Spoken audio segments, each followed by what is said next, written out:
My bad, y'all. Salute everybody. Welcome to another episode of School of Hard Knocks with y'all boy Freddie G. Yeah, yeah, yeah, yeah, yeah. Hey, I'm not gonna keep y'all hold y'all long, man. Gonna be one of them episodes. First of all, I'm gonna give my salute to everybody who eventually gonna listen to this recording. Tonight we're gonna talk about March Madness, college basketball playoffs, NBA playoffs, and whatnot. Drama details, anything going on in the world of basketball, period. But let's get into this March Madness. This been a good tournament this year, y'all. I ain't gonna lie to you. Compared to last year, last year was a little disappointing, but I'm about to get credit what it's due. This year has been phenomenal as far as the college basketball season. Now y'all know what team I'm riding with the whole thing, the Duke Blue Devils. I'm a Duke fan for sure since down 2014. So we ain't won the championship in 10 years. And we looking to add number six to the banner to the another six banner, baby. So shout out to the Duke Blue Devils now, man. You know, they doing their thing. Gotta give credit to the Final Four, who all for the first time since 2008, number one seeds all are making it to the Final Four with Duke, Florida, Auburn, and Houston. All four teams making it to the Final Four, which is gonna have some incredible matchups leading to the last game. So all in all, I think it's gonna be a good Final Four. I think the games start Saturday, if I ain't mistaken. But yeah, like I said, this is one of the main things I want to go over too is the importance of how each of these teams have been on the road lately, especially with Duke in Florida, who's won. I think Duke won 16 of their last 17 games, while as Florida won 17 out of the last 18. So, man, it's gonna come down. I'm hoping it's Duke going against Florida. That'll be the Cooper Flag versus Walter Clayton Jr. Man, that'll be a fantastic matchup because I think with the talent that Duke has and the offensive tempo, they got so many. They could do so much. They could slow down the tempo. They could up the tempo. They could go big, tall. They could go small. I mean, they got so many weapons, man. That's why I think Coach John did a tremendous job this year with the addition of Cooper Flag. Uh, man, and Proctor, he's doing his thing too, which I like for sure. Last game, when Duke went against Alabama, Cooper Flag I wouldn't say he had an off game, but he wasn't at his best. But he did his thing though for us to win. But other players stepped up. And if your best player is having a bad game and they still and you playing against a great team in Alabama, I gotta give Alabama credit. And that's the crazy part. I'm a Alabama football fan, but not I ain't no Alabama college fan. I'm a basketball fan. So, but that's neither here or there. They became a tremendous basketball team as well. The last 6 7 years under coach Nate Oates, so we gotta give credit to that.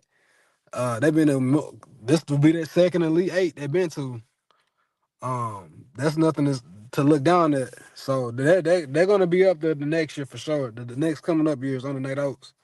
Uh, they're gonna be a great basketball program. But they I mean, they pretty much Duke had the control of the game the whole time. Duke was in control of the game the whole time, and I honestly think if you like I said, if your best player is having an off game, and your team still won by 20, that speaks a lot to your team. It speaks a lot to the coach as well, because you had to make adjustments. Like, okay, Cooper might not be doing this thing, so let's go to everybody else. By Proctor, let's go to Canupa. Just like several plays out there that coach John could have went to, which, like I said, does justice. Because now you got to scheme for more than just Cooper Flag. You got to scheme for basically the whole damn team. So I mean, adjustments got to be made going forward though for sure. Houston, I think Duke played Houston. Houston's a great team as well. That coach been there for 32 years, and they got the best defensive scheme this whole season. So it's gonna be kind of an interesting matchup seeing Duke going against Houston. Um, like I said, I'm hoping Duke pulls it through, gets it done. Which I believe so. But like I said, Houston, they're not. If Houston beat them, tap. I gotta give them credit. Tap my hat off to them. So, but the other matchup, which is also gonna be a phenomenal matchup as well, is the Auburn and Florida matchup. So that's the SEC. S- SEC matchup, and I think that most of the time we finna get most of those players that's gonna perform under pressure. You're gonna see Paul pressure break pipes pretty much. So Walter Clay is he gonna get the job done against Auburn, or is anybody gonna do the same?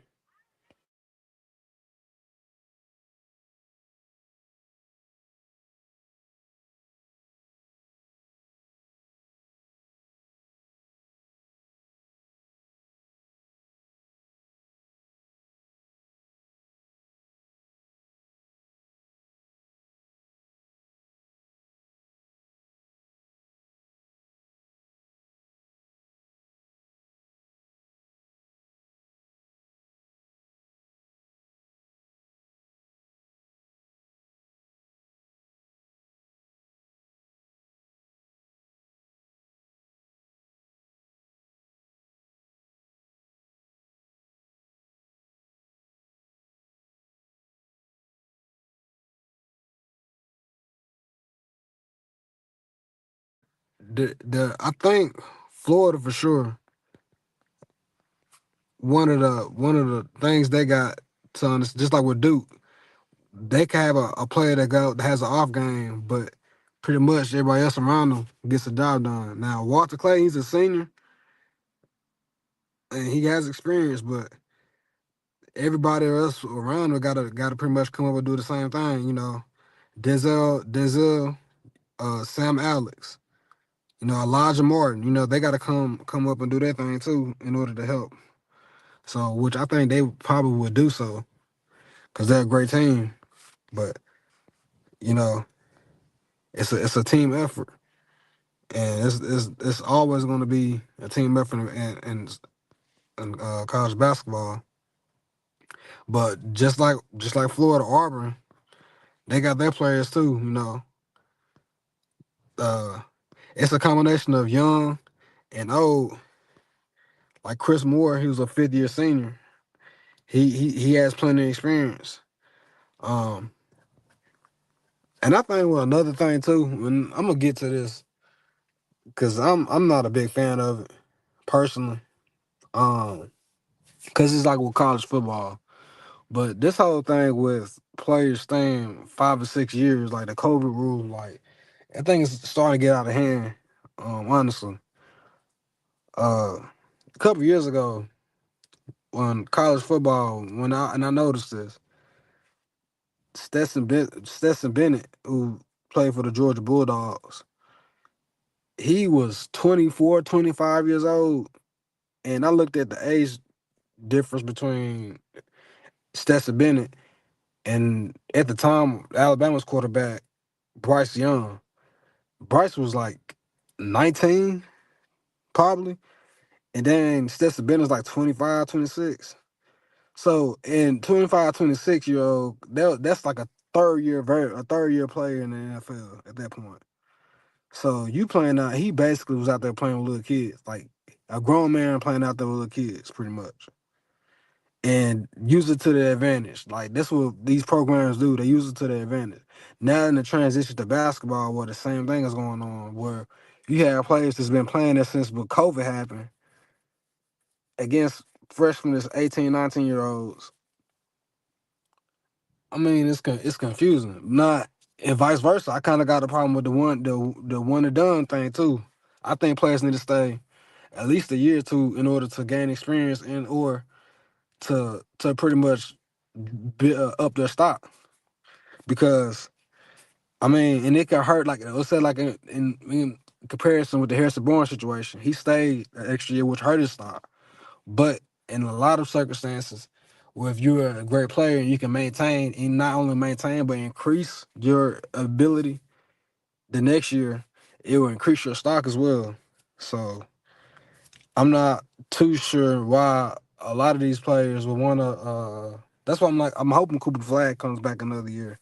I mean, it's a good chance he won't, but I would love for him to come back another year for Duke, especially if we win it this year.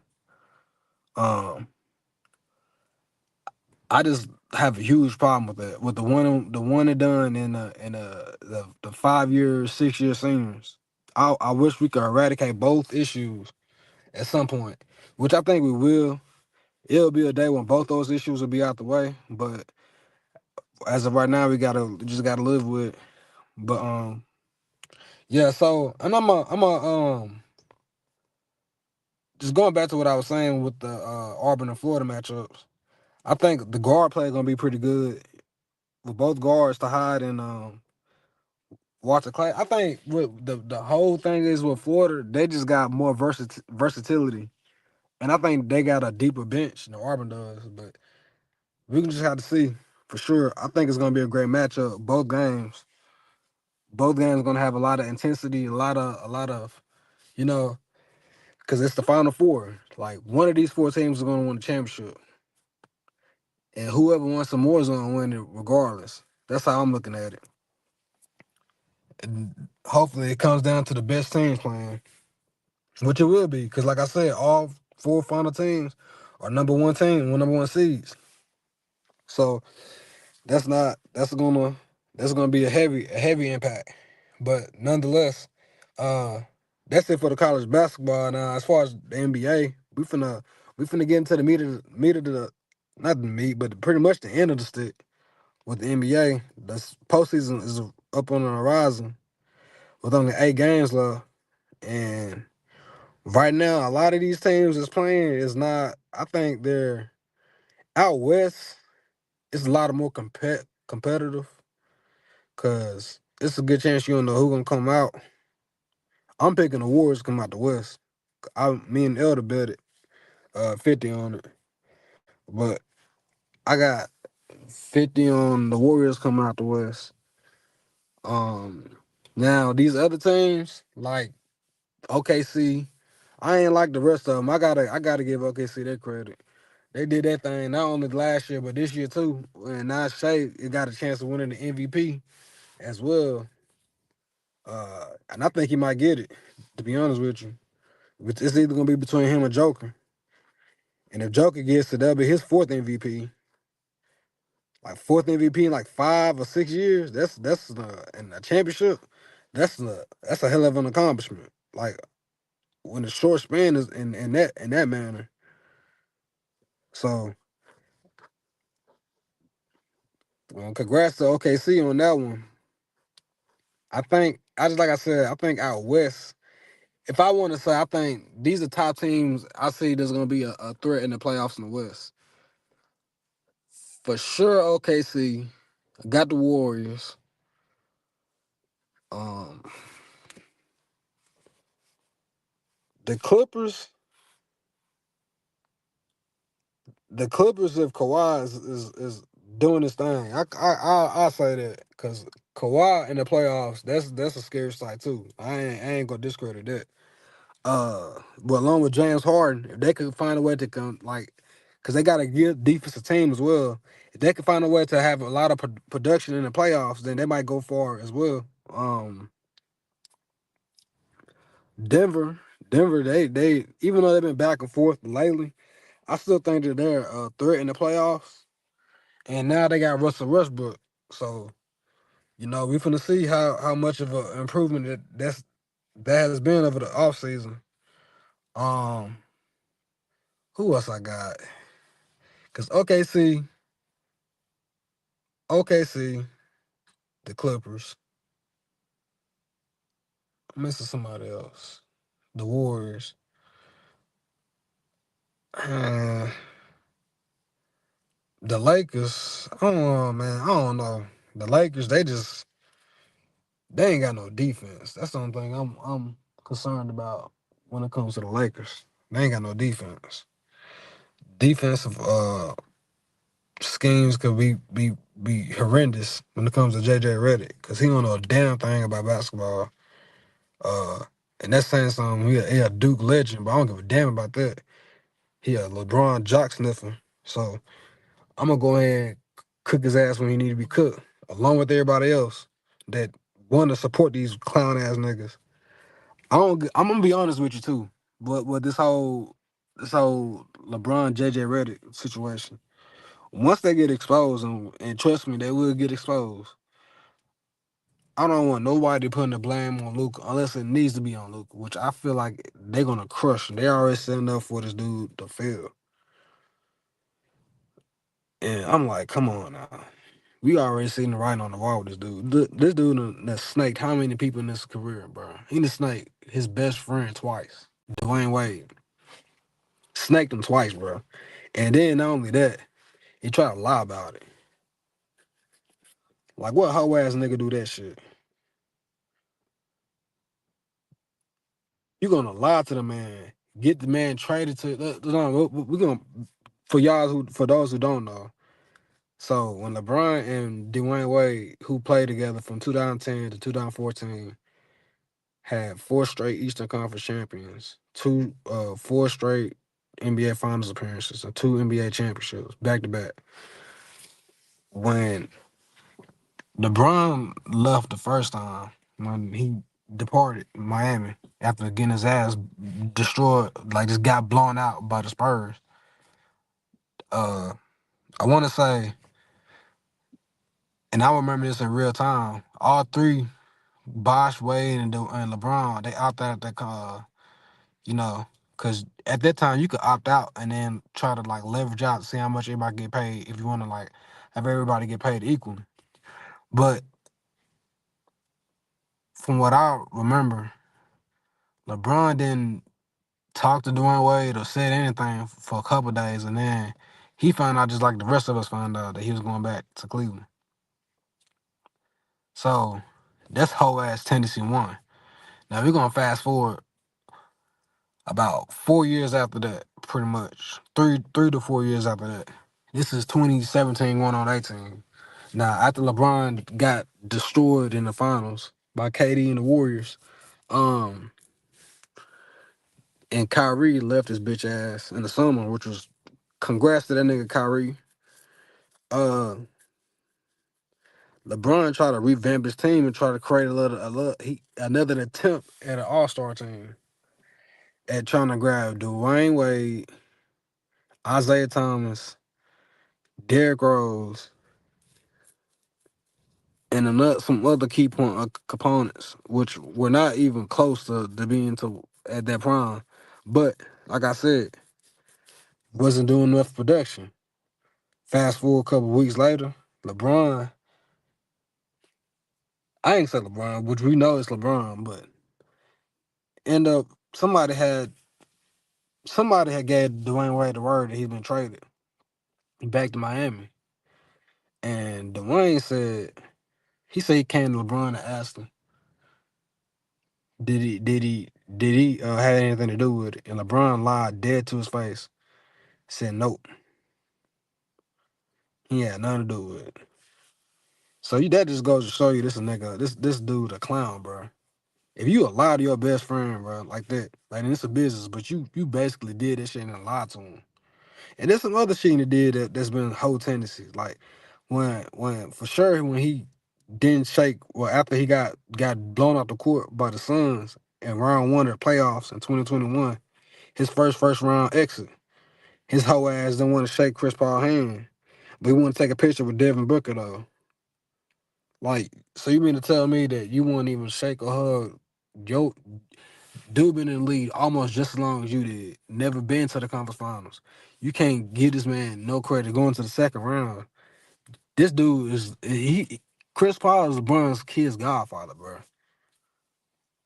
His godfather. Didn't want to shake his hand or nothing. Hoe ass nigga, bro. That's why I don't respect this dude, bro. Dude hop team to team and expect everybody to kiss his ass and want to have him, everybody call him the GOAT. Now, truth be told, I don't fuck with Stephen A. Smith because he a clown ass nigga too. But I gotta say this. If the nigga didn't say the shit that he said, then he shouldn't have said it, period. All that shit saying, uh, man, Bronny better than half these players on league pass and all that other bullshit. You set yourself up for that. And now you mad because niggas pointing shit out. And you get mad because you getting caught in it. Man, shut up. Bum ass nigga, bro. You 4-6, nigga, with super teams. I ain't finna hear all that bullshit. I done said this for the last 3 years on YouTube, bro. I can't. I'm here to express nothing but anger when niggas say that Jordan. Now I can understand you don't got Jordan as the GOAT. It's almost asinine to me, but I can understand that. But for you to say that LeBron is better than Jordan because of stats and numbers and whatnot, because I remember a couple years ago, a lot of LeBron fans were getting mad when he was bringing up shit like that, stats and records. And then they were saying it's not all about the stats and records. But now it's all about the stats and records because he got the stats and records. Like, come on, bro. Which one you gonna have it? You ain't finna you ain't finna double back and be cake and ice cream eating fuckers. This shit ain't LA. This ain't elementary. You can't you can't you can't when you don't get your way, you can't get mad and act a little hoe and then try to just basically deteriorate the whole team, just trade everybody. Cause you did it more than once. You did it on more than one program. Like, come on, bro. You a clown, bro. How many people gotta tell how many of us gotta say it? Cause I ain't the only one saying this. I'm just one of the only real ones that's putting it out there. I'm finna go on one of these streams right now and basically go and get into one of these niggas about the shit. Because he ain't like that, bro. He's just not like that. He's just not like that. He's a great player. He's a phenomenal player. But let's be real. If he ain't bumping to Dwayne Wade, the nigga would be another Karl Malone. That's just that, honestly. Karl Malone ain't no bad player. And for this time, he was one of the greats. But that's LeBron's career comparison. And I tell you one thing. I tell you this. If Steph Curry fuck around and win one more championship, trust and believe me, all that LeBron GOAT shit gonna be out the window.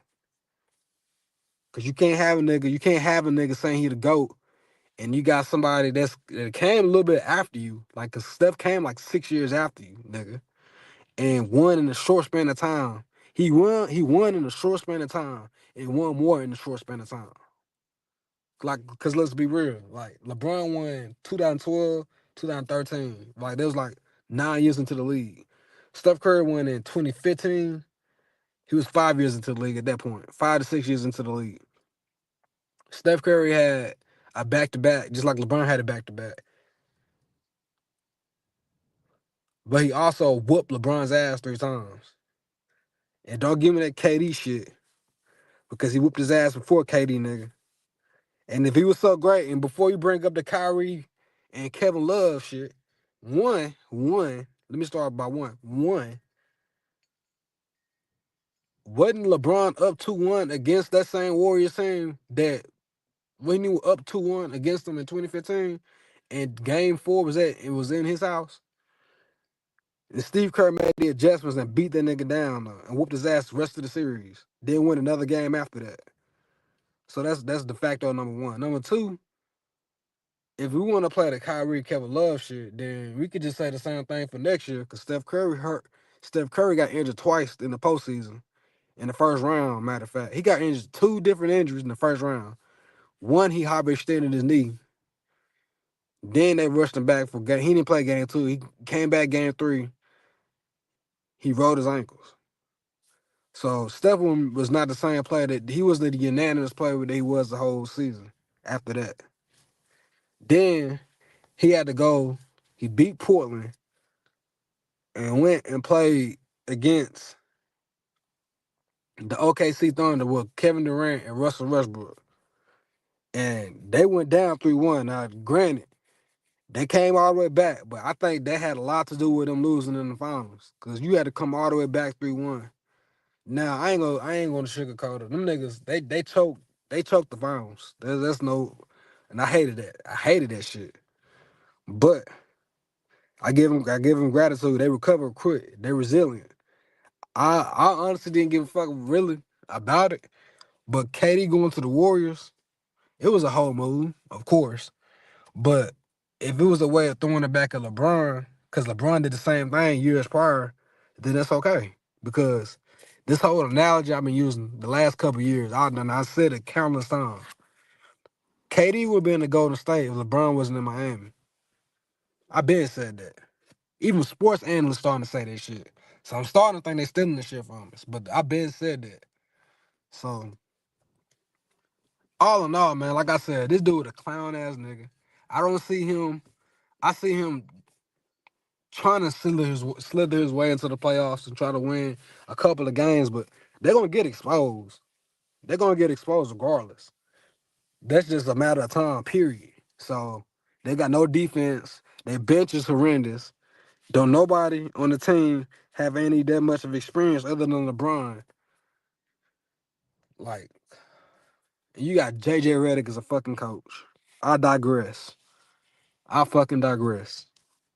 But like I said, man, now the bottom matchups at the bottom, like the play-ins, man, Phoenix could come in, Dallas could come in. Like I think I would love to see Kevin Durant in the playoffs again, but shoot, ain't no telling what's gonna happen.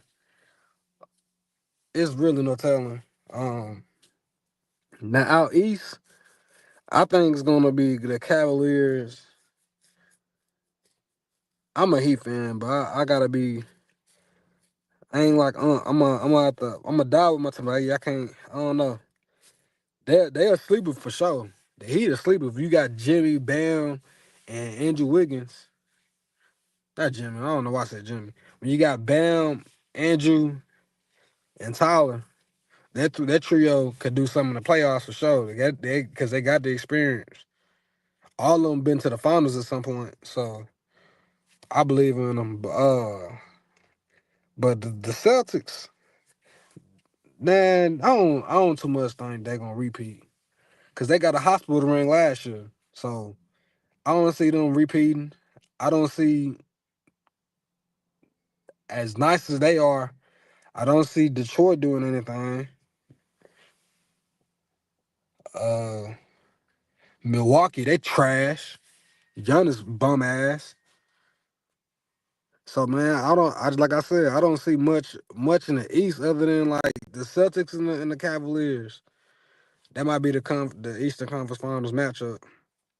But and if it comes down to that, I would love for the Cavaliers to beat the Celtics. Because if the Cavaliers beat the Celtics, man, that's killing two, three birds with one stone.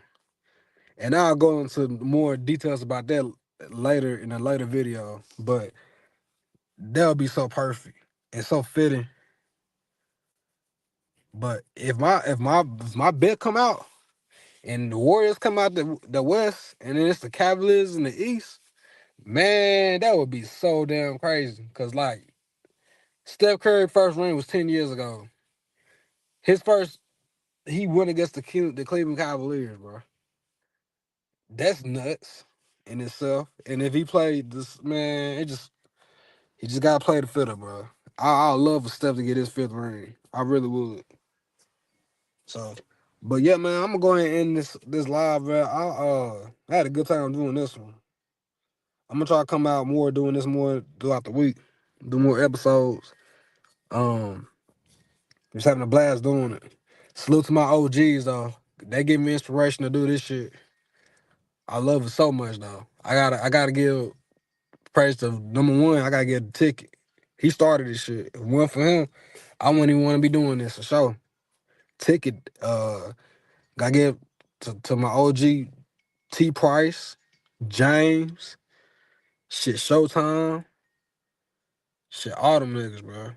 All of them, man. Gotta show all of them love. Shit, Moot, all them niggas, bro. They the stepping stone for what I'm trying to do. Right now it's slow, but shit, I'm trying to get to where they eat at the table they eating at. So at some point, man, it's gonna pay off. But y'all go follow their channels, man. They be all around YouTube. They killing it right now. So shit, y'all follow my aunt, Big Tone, like all of them. So salute, man. I'm going to end it out. Y'all be easy now. Freddie G. Yeah, yeah, yeah, yeah, yeah, yeah, yeah, yeah.